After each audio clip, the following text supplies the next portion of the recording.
Hi friends, Multitech के YouTube channel में आप सभी का एक बार फिर से स्वागत है। मैं विवेक आज अपने बेसिक कंपोनेंट के क्लास में हूं, जहां पर बेसिक इलेक्ट्रॉनिक कंपोनेंट का आइडेंटिफिकेशन, वर्किंग और टेस्टिंग मैं बताता हूं।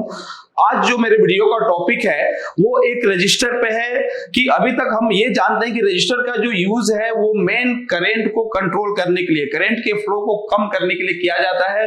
लेकिन आज हम रजिस्टर का जो यूज बताने वाले हैं वो वोल्टेज डिवाइडर के रूप में, कि रजिस्टर का यूज जो है वो वोल्टेज डिवाइडर के रूप में कैसे किया जाता है। मतलब कि रजिस्टर से हम वोल्टेज को डिवाइड भी कर सकते हैं, लेकिन वोल्टेज को डिवाइड करने के लिए कम से कम हमारे पास 2 रजिस्टर होने चाहिए, और वो भी उनका जो रेजिस्टेंस वैल्यू होना चाहिए वो किलो ओम में होना चाहिए, मतलब कि 1000 ओम से ऊपर का ही होना चाहिए।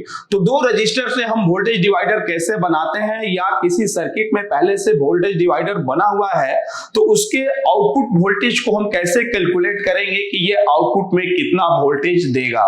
तो आज हम वोल्टेज डिवाइडर के कैलकुलेशन और वोल्टेज डिवाइडर कैसे काम करता है इस टॉपिक पर वीडियो लेकर आए हैं। तो आइए समझते हैं सबसे पहले ये कि वोल्टेज डिवाइडर का यूज कहां करना पड़ता है। तो उसके लिए मैं आपको ला रहा हूं स्क्रीन पर। देखिए, वोल्टेज डिवाइडर का यूज हमें वहां करना होता है, जैसे मान लीजिए कोई सर्किट में मेन सप्लाई जो दी गई है वो मान लीजिए दी गई है 20 वोल्ट की। किसी सर्किट में मेन सप्लाई जो दी गई है वो इन की गई है मान लीजिए 20 वोल्ट। 20 वोल्ट की सप्लाई जो है किसी सर्किट में इन कर दी गई है, और उसमें जो मेन सप्लाई अब फ्लो करेगी वो हमारी 20 वोल्ट की होगी। लेकिन उसी सेक्शन, पहले सेक्शन में मान लीजिए कोई मॉसफेट हो या कोई आईसी हो जिसका ऑपरेटिंग वोल्टेज जो होना चाहिए वो लगभग 2 वोल्ट होना चाहिए। मान लीजिए ऑपरेट करने के लिए जो वोल्टेज उसका होना चाहिए वो 2 वोल्ट होना चाहिए, और मेन जो सप्लाई है वो हमारी 20 वोल्ट की है। तो यहां पर हम इस जैसे ही आईसी है इसको मान लीजिए 2 वोल्ट चाहिए ऑपरेट होने के लिए, और इसके पास जो सप्लाई है वो 20 वोल्ट की है। तो इसको 20 वोल्ट से हम 2 वोल्ट कैसे दें। तो इन सब जगहों पे बहुत सारे सर्किट में वोल्टेज डिवाइडर का यूज किया जाता है।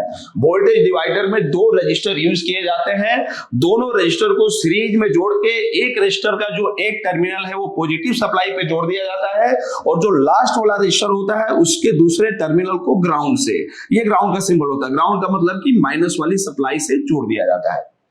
लेकिन यहां पर कुछ लोग ऐसे कंफ्यूज होते हैं, जैसे रजिस्टर पढ़ते हैं कि रजिस्टर के एक टर्मिनल पे अगर हम सप्लाई इन करते हैं तो वो सप्लाई दूसरे टर्मिनल से आउट हो जाती है। अगर वही चीज यहां पे होगा तो हमने तो इसको 20 वोल्ट पे लगाया है, अगर सप्लाई यहां इन होगी तो ये भी पास करेगा, फिर यहां से इन होगी तो ये भी पास करेगा। तो हमें लगता है कि ये सप्लाई तो शॉर्ट हो जानी चाहिए, जब प्लस वाली सप्लाई नेगेटिव की तरफ मिलेगी तो शॉर्ट हो जानी चाहिए। लेकिन यहां पर शॉर्टिंग नहीं होता है, यहां पर जो रजिस्टर का बिहेव है वो पूरी तरह चेंज हो जाता है। यहां पर रजिस्टर जो काम करता है, दोनों रजिस्टर का काम बिल्कुल अलग अलग हो जाता है। इसमें जो R1 रजिस्टर है, जो सबसे ऊपर वाला रजिस्टर है, वो पुल अप का काम करने लगता है, और जो आप R2 देख रहे हैं दूसरा रजिस्टर, ये जो है पुल डाउन का काम करने लगता है। दूसरा रजिस्टर ग्राउंड से जोड़ दिया गया है और पहला रजिस्टर सप्लाई पे लगा हुआ है। तो इसमें पहला रजिस्टर जो है पुल अप का काम करेगा, ये सप्लाई को ऊपर खींचने का काम करेगा, और जो ग्राउंड से लग चुका है उसको लगता है कि मैं तो ग्राउंड से फंस चुका हूं, ये सप्लाई को नीचे खींचेगा। अब ये सप्लाई को ऊपर खींच रहा है, ये सप्लाई को नीचे खींच रहा है। बिल्कुल जैसे एक रबड़ है, हम दोनों हाथ से पकड़ के उसको खींचेंगे तो ये जो हाथ है वो हमारा पुल अप का काम कर रहा है। ध्यान से समझिएगा, यहाँ पर ये जो हाथ है उस रबड़ को खींचने का काम कर रहा है, तो ये पुल अप का काम कर रहा है, और ये जो दूसरा हाथ से हम रबड़ पकड़े हैं ये रबड़ को नीचे की ओर खींच रहा है, तो ये पुल डाउन का काम कर रहा है। बिल्कुल यही काम हमारे ये 2 रजिस्टर करते हैं यहाँ पे वोल्टेज डिवाइडर में। ये सप्लाई को ऊपर खींचता है और ये सप्लाई को नीचे खींचता है। अगर किसी रबड़ को हम खींचेंगे तो रबड़ कमजोर कहां होगा, बीच में, वो जो रबड़ कमजोर होगा बीच में। उसी तरह अगर कोई सप्लाई है उसको पुल अप वाला रजिस्टर जो है ऊपर खींच रहा है और नीचे वाला जो रजिस्टर है नीचे खींच रहा है, तो सप्लाई जो बीच से निकलेगी वो बिल्कुल कम होगी, जितना इनपुट सप्लाई है उससे कम होगी। लेकिन वोल्टेज डिवाइडर में हमें यही तो पता करना है कि जो सप्लाई आउट होगी वो कितनी होगी। वोल्टेज डिवाइडर में जो इस पॉइंट से सप्लाई आउट होगा वो कितना होगा, वही कैलकुलेशन हमें सीखना है। तो कैलकुलेशन हम तभी कर सकते हैं जब हमें 3 चीज मालूम होगा। पहला, इस सर्किट में सप्लाई कितना इन किया गया है, इस सर्किट में सप्लाई कितना इन किया गया है, मतलब वोल्टेज कितना इन किया गया वोल्ट, वो पता होना चाहिए। और दूसरे नंबर पे ये पता होना चाहिए कि R1 जो रजिस्टर लगा हुआ है वो कितने वैल्यू का है, और साथ में ये भी पता होना चाहिए कि R2 जो रजिस्टर लगा हुआ है वो कितने रेजिस्टेंस वैल्यू का है। अगर हमें ये तीन चीज मालूम चल गया तो हम कैलकुलेशन करके पता लगा सकते हैं कि वोल्टेज डिवाइडर में यहां से जो सप्लाई आउट होगी वो कितने वोल्ट की होगी।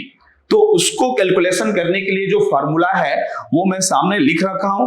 वोल्टेज डिवाइडर में जो वोल्टेज आउटपुट का फार्मूला है वो ये है, वोल्टेज इनटू R2, कितना सप्लाई इन किया गया है इनटू R2, मतलब दूसरे रजिस्टर की वैल्यू क्या है, अपान R1 प्लस R2, अपान पहले रजिस्टर का रेजिस्टेंस प्लस दूसरे रजिस्टर का रेजिस्टेंस। मतलब कि अगर हमें तीन चीज मालूम है कि वोल्टेज कितना सप्लाई इन किया गया है, R1 की वैल्यू कितनी है और R2 की वैल्यू कितनी है, अगर ये तीन चीज मालूम चल जाता है तो इस फार्मूला से हम कैलकुलेशन करके पता लगा सकते हैं कि वोल्टेज डिवाइडर से कितना वोल्ट आउट होने वाला है।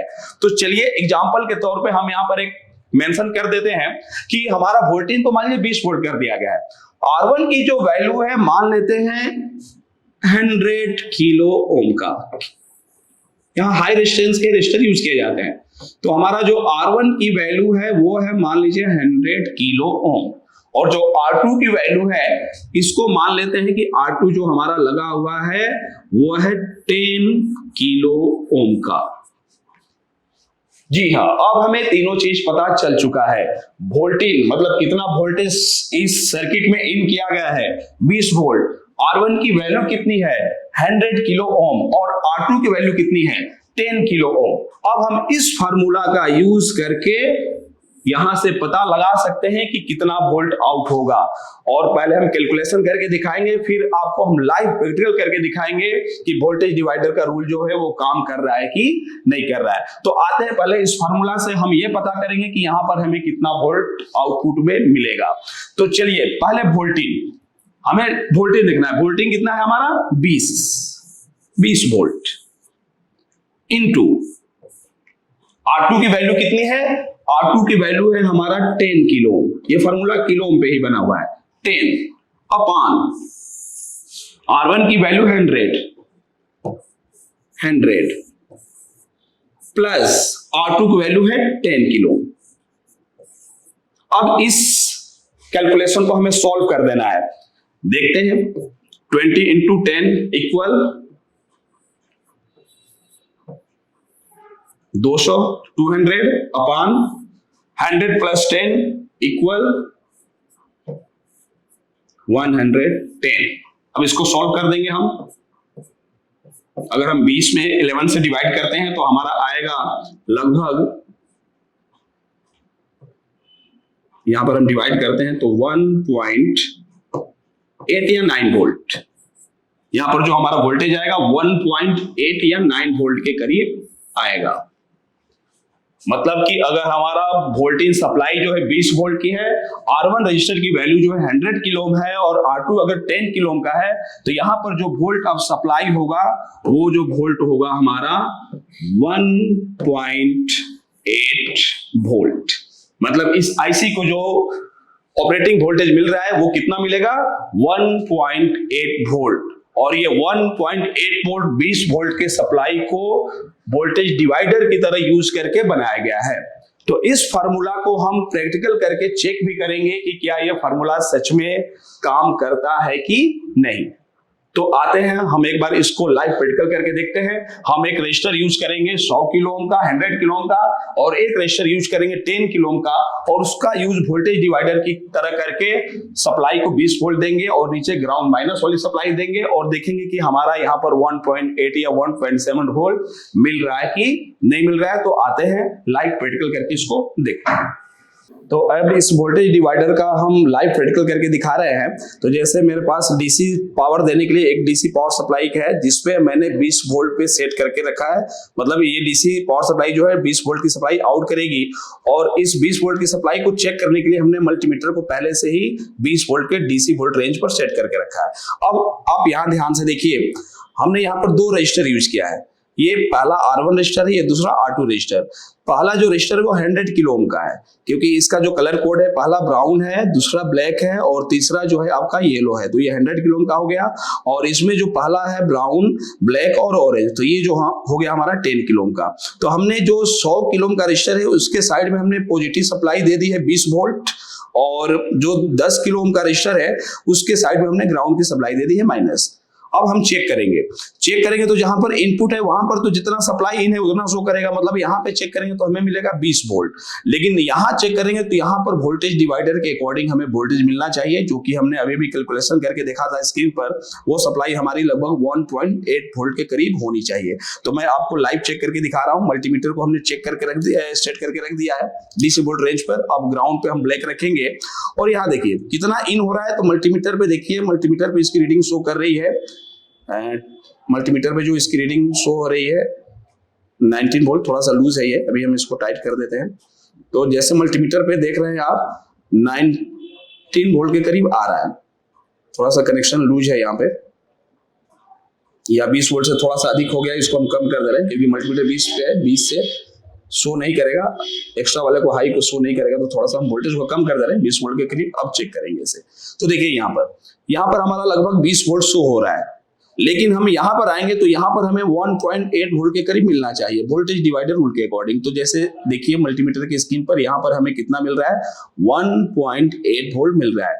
मतलब कि ये जो दोनों रजिस्टर है यहाँ पर किसका काम कर रहे हैं, ये दोनों रजिस्टर जो है हमारा वोल्टेज डिवाइडर का काम कर रहे हैं। ये पुल अप का काम कर रहा है और ये पुल डाउन का काम कर रहा है। तो इस तरह हम 20 वोल्ट की सप्लाई को रेगुलेट वोल्टेज डिवाइडर से वोल्टेज डिवाइडर करके, मतलब वोल्टेज डिवाइडर आउट करके हम 1.8 वोल्ट में कन्वर्ट कर दे रहे हैं। तो इस तरीके से हमारा वोल्टेज डिवाइडर जो है काम करता है। तो ये वोल्टेज डिवाइडर आपको एसी पीसीबी हो गया, ईबी पीसीबी हो गया, या लैपटॉप, मोबाइल, टीवी, इन सब चीज में मिलेगा, जिसके कंसेप्ट को आप आसानी से समझ सकते हैं। तो हमने वोल्टेज डिवाइडर लाइव कैसे काम करता है ये भी यूज करके हमने दिखाया। वोल्टेज डिवाइडर के बारे में एक और छोटा सा लॉजिक मैं बता रहा हूं, इसको भी बड़ी ध्यान से देखिएगा। अगर वोल्टेज डिवाइडर में जो दो रजिस्टर यूज होते हैं उनको अगर सेम रेजिस्टेंस वैल्यू का कर दिया जाए तो आउटपुट वोल्टेज पे क्या असर होता है, इसमें भी एक लॉजिक है जिसको आराम से समझिएगा। मतलब कि अगर वोल्टेज डिवाइडर कहीं बना हुआ है, दो रजिस्टर यूज किए गए हैं, लेकिन दोनों रजिस्टर जो है इक्वल सेम रेजिस्टेंस वैल्यू के हैं, सेम रेजिस्टेंस वैल्यू के हैं, तो वहां पर आउटपुट पे क्या असर पड़ेगा, इसी फार्मूला से मैं आपको दिखाने वाला हूं। वो लॉजिक याद करके रखेंगे तो वो भी रिपेयरिंग में बहुत काम आएगा।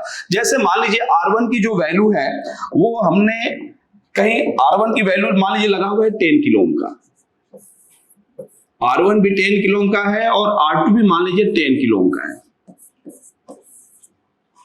वोल्टेज डिवाइडर में जो R1 रजिस्टर वो भी 10 किलो ओम का है और जो R2 है वो भी आपका 10 किलो ओम का है। तो हम इसी फार्मूला से निकाल के पता लगाएंगे कि आउटपुट वोल्टेज कितना हो रहा है। तो हमारा वोल्टेज मान लीजिए है 20 वोल्ट, वोल्टेज जो है 20 वोल्ट है इनटू R2 की वैल्यू कितना है 10 अपान R1 की भी वैल्यू 10 है प्लस R2 की वैल्यू कितनी है 10। अब इसको हम कैलकुलेट करते हैं, सॉल्व करते हैं। ये हो जाएगा 200 और नीचे जो हो जाएगा आपका ये हो जाएगा 10 है तो हो जाएगा आपका 20। वोल्टेज कितना है 10 से,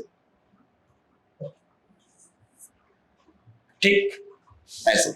अब ये हमारा कट गया, अब 20 में 2 से डिवाइड करेंगे तो ये होगा हमारा 10 वोल्ट। 10 वोल्ट मतलब कि आउटपुट में अब हमें कितना मिलेगा, तो आउटपुट में अब जो हमें सप्लाई मिलेगी यहां पर वो होगी 10 वोल्ट की, वो होगी आपकी 10 वोल्ट की। लेकिन चलिए अभी हम यहां पर दोनों रजिस्टर का सेम वैल्यू का ही रखेंगे, लेकिन वैल्यू चेंज कर रहे हैं। वैल्यू सेम रहेगा लेकिन वैल्यू को अभी हम चेंज करके देख रहे हैं कि फिर हमारा जो आउटपुट है वो कितना आ रहा है। हमने दो को सेम रखा तो 10 आया, फिर हम दोनों का वैल्यू चेंज कर रहे हैं लेकिन वैल्यू सेम रखेंगे। दोनों का वैल्यू हम यहाँ पे चेंज कर रहे हैं लेकिन वैल्यू जो रखेंगे हम सेम रखेंगे। जैसे 10 के जगह पे मान लीजिए हमने यूज कर दिया 22, 20 किलो ओम का मान लीजिए हमने यूज कर दिया। 10 का यूज न करके हमने यूज कर दिया 20 किलो ओम का। जैसे यहां पर भी यूज कर दिया 20 किलो ओम का R1 और R2 भी यूज कर दिया 20 किलो ओम का। अब इसका कैलकुलेशन करके देखते हैं कि आउटपुट में हमें कितना मिलेगा, क्योंकि इसके पहले हम 10-10 किलो का लगाएंगे तो आउटपुट में हमें 10 वोल्ट मिला था, 20 वोल्ट की सप्लाई इन की गई थी तो आउटपुट में हमें 10 वोल्ट मिला था। अब हमने जो R1 R2 की वैल्यू है वो कर दिया 20-20 किलो का। अब देखते हैं कि फार्मूला के द्वारा कि आउटपुट में हमें कितना मिलेगा। यहां पर लॉजिक है, ध्यान से समझिएगा कैलकुलेशन को। इसको मिटाते हैं। यहां पर जो वोल्टेज है हमारा 20 वोल्ट ही है, इनटू R2 की वैल्यू कितनी है 20 किलो। R2 भी हमारा 20 किलो का है और R1 भी 20 का है और R2 भी 20 का है। अब कैलकुलेट करते हैं। ऊपर वाला हो जाएगा हमारा 400 और नीचे 40। इसको भी कैलकुलेट करेंगे तो हमारा आएगा ये 10 वोल्ट। फिर देखिए फिर उतना ही आया 10 वोल्ट, मतलब हमने 10-10 किलो का दोनों रजिस्टर रखा था तो भी 10 ही वोल्ट आया था, और 20-20 किलो का दोनों लगा दिया रजिस्टर फिर भी हमारा कितना आ रहा है 10 ही वोल्ट। तो यहां पर जो लॉजिक निकल के ये आ रहा है उसमें ध्यान दीजिए। जब भी वोल्टेज डिवाइडर में R1 R2 की वैल्यू सेम रहेगी तो आउटपुट में आपको कितना वोल्ट मिलेगा ये आप देखते ही बता सकते हैं। तो जितना वोल्ट आप इन किए हैं उसका आधा आउटपुट में मिलेगा। जब भी किसी वोल्टेज डिवाइडर में R1 R2 की वैल्यू सेम है, रेजिस्टेंस वैल्यू सेम है, तो आपको आउटपुट जो वोल्टेज मिलेगा वोल्टेज डिवाइडर के अकॉर्डिंग वो कितना होगा, जितना सप्लाई इन किए हैं उसका आधा, उसका हाफ। एक लॉजिक निकल के आ रहा है, फार्मूला वही है, लेकिन यहां पर लॉजिक क्या निकल के आ रहा है कि वोल्टेज डिवाइडर में अगर R1 R2 की वैल्यू इक्वल है, सेम रेजिस्टेंस वैल्यू का है, तो हम देखेंगे कि कितना सप्लाई इन किया गया है, ठीक उसका आधा कर देना है। इस तरह हम देखते ही वोल्टेज डिवाइडर का जो आउटपुट वोल्टेज है वो हम पता लगा सकते हैं। तो इसको आप लोग एक बार खुद प्रैक्टिस करके देखिएगा कि R1 R2 सेम रख के और सप्लाई देके क्या जितना सप्लाई इन कर रहे हैं उसका आधा आउट हो रहा है कि नहीं। तो वीडियो कैसा लगा, वीडियो के कमेंट में जरूर कमेंट करें, और आगे किस टॉपिक में वीडियो चाहिए आपको वो भी कमेंट करें। मिलते हैं अगले वीडियो में नए टॉपिक के साथ। धन्यवाद।